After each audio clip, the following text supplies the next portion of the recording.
ओम क्री कालिकाय नमः। इस मंत्र का अर्थ है काली माँ के। इस मंत्र का उपयोग काली माता के प्रतिनिधित्व के लिए किया जाता है। यह मंत्र काफी सरल है और इसके उच्चारण से चेतना शुद्ध होती है। ओम क्री कालिकाय नमः। इस मंत्र के जाप करने से साधक को कौन कौन से लाभ होते हैं? जैसा कि मंत्र के बताया गया है, काली मंत्र भक्त की चेतना को शुद्ध करने में मदद करता है। इसका मायने यह है कि यह मंत्र जातक के मन से अव्यवस्था को दूर करने में मदद करता है। इस काली मंत्र के जाप से जातक को अत्यधिक ज्ञान की प्राप्ति होती है। यह मंत्र सभी प्रकार की भावनात्मक दर्द को दूर करता है। यदि आपको अपनी भावनाओं को नियंत्रित करने में कठिनाई हो रही है, तो यह मंत्र आपके लिए बहुत उपयोगी है। यह मंत्र जातक को साहसी बनाता है। जो भी आपकी गुप्त और प्रत्यक्ष शत्रु है, वह धीरे धीरे शत्रुता को त्याग देते हैं। ओम क्री कालिकाय नमः। मंत्र का जाप करने का सर्वोत्तम समय सूर्यास्त के पश्चात इस मंत्र का जाप करें।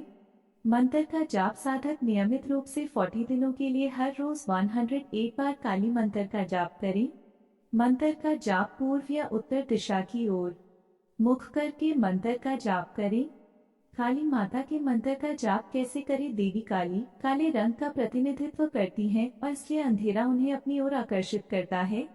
काली मंत्र का जाप करने से पहले कुछ नियमों का आवश्यक रूप से पालन करना चाहिए। जानिए कौन से हैं वे नियम। काली मंत्र का जाप सुबह के समय किया जा सकता है, लेकिन सूर्यास्त के कुछ घंटे बाद इन मंत्रों का जाप करना अधिक लाभकारी है।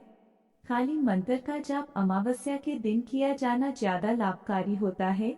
माँ काली मंत्र जाप या पूजा के दौरान लाल रंग के वस्त्र पहने, क्योंकि माँ काली को यह रंग पसंद है। माँ काली की मूर्ति या चित्र को लाल कपड़े के ऊपर रखकर मंत्र जाप करें। मंत्रों का जाप करते समय माँ काली को लाल फूल, फल और मिठाई का भोग लगाएं। काली मंत्र का जाप करते समय हमेशा पूर्व या उत्तर दिशा की ओर मुंह करके बैठ जाएं। इस मंत्र के नियमित जप से आपके आत्मविश्वास में वृद्धि होगी। मंत्र के उच्चारण से जो कंपन उत्पन्न होता है, वह आपको अपने अस्तित्व की शक्ति का एहसास कराता है। अगर आप काली मंत्र का जाप कर रहे हैं, तो मांसाहारी भोजन, प्याज और लहसुन से परहेज करें। पौराणिक कथाओं के अनुसार काली माँ महान देवी की 10 महाविद्याओं या अभिव्यक्तियों में से पहली हैं। माँ काली को आमतौर पर नृत्य करते हुए चित्रित किया जाता है, या वह अपने पति भगवान शिव के सीने पर एक पैर रखे खड़ी दिखाई जाती हैं। भगवान शिव अपनी पत्नी माँ काली के पैर के नीचे शांत चित्त से लेटे नजर आते हैं। हमारे यहाँ काली माँ की पूजा पूरे देश में की जाती है। मंत्रों का जाप करते समय माँ काली को लाल फूल, फल और मिठाई का भोग लगाएं। काली मंत्र का जाप करते समय हमेशा पूर्व या उत्तर दिशा की ओर मुंह करके बैठ जाएं। इस मंत्र के नियमित जप से आपके आत्मविश्वास में वृद्धि होगी। मंत्र के उच्चारण से जो कंपन उत्पन्न होता है, वह आपको अपने अस्तित्व की शक्ति का एहसास कराता है। अगर आप काली मंत्र का जाप कर रहे हैं, तो मांसाहारी भोजन, प्याज और लहसुन से परहेज करें। पौराणिक कथाओं के अनुसार काली माँ महान देवी की 10 महाविद्याओं या अभिव्यक्तियों में से पहली हैं। माँ काली को आमतौर पर नृत्य करते हुए चित्रित किया जाता है, या वह अपने पति भगवान शिव के सीने पर एक पैर रखे खड़ी दिखाई जाती हैं। भगवान शिव अपनी पत्नी माँ काली के पैर के नीचे शांत चित्त से लेटे नजर आते हैं।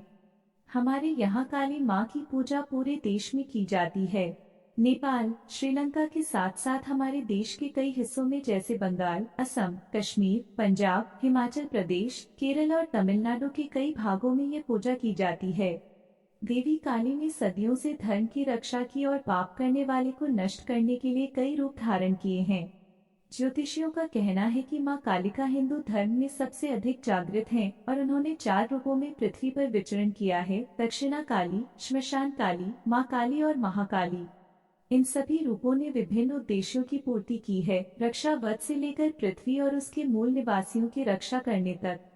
माँ काली के विनाशकारी रूप की कहानी दारुक नाम का एक कुख्यात असुर था, जिसने अपनी तपस्या से ब्रह्मा को प्रसन्न किया था। मनचाहा वरदान प्राप्त करने के बाद वह देवताओं सहित ब्रह्मा को भी कष्ट देने लगा। इतना ही नहीं, दारुक ने स्वर्ग में भी अपना राज्य स्थापित करना शुरू कर दिया। यह देख देवतागण ब्रह्मा और विष्णु के पास पहुँचे।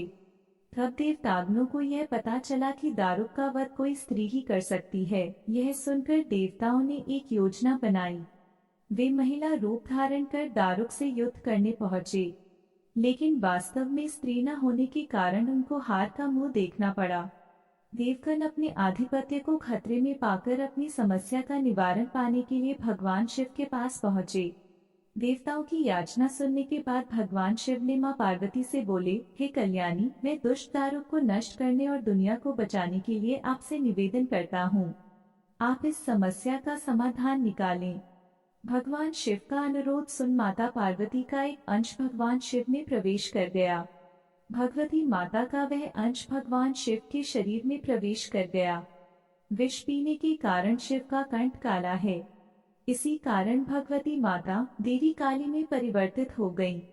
जब भगवान शिव ने खुद में मां काली को महसूस किया, तब उन्होंने अपनी तीसरी आंख खोली।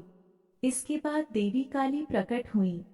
वह अपने भयंकर रूप में थी। शिव की तरह ही मां काली की भी माथे पर एक तीसरी आंख और एक चंद्र रेखा थी। कंठ पर विष का चिन्ह था और अपने हाथ में त्रिशूल धारण किए हुए थी। मां काली के प्रचंड रूप को देखकर देवता तक घबराकर भागने लगे। मां काली की केवल गुंजन से ही दारुक सहित समस्त असुर सेना जलकर राख हो गई। फिर भी काली की उग्रता समाप्त नहीं हुई। मां काली का क्रोध बढ़ता गया और उन्होंने समूची दुनिया को जलाना शुरू कर दिया। संसार को क्रोध से बचाने के लिए शिव बालक का रूप धारण कर काली के सामने प्रकट हो गए। जब मां काली ने उस बालक शिरूपी को देखा तो वह उस रूप पर मोहित हो गईं। उन्होंने शिव के बाल रूप को अपने गले से लगाया और उसे अपना स्तनपान कराने लगी। जल्द ही मां काली का क्रोध शांत हो गया। शिवजी द्वारा स्तनपान करने की वजह से कुछ ही क्षण में मां काली बेहोश हो गईं। मां काली को होश में लाने के लिए शिवजी तांडव करने लगे। जब मां काली होश में आईं, तो उन्होंने शिव को तांडव करते हुए देखा। शिव के साथ साथ वह भी तांडव करने लगी। उनके इसी रूप की वजह से उन्हें योगिनी भी कहा जाता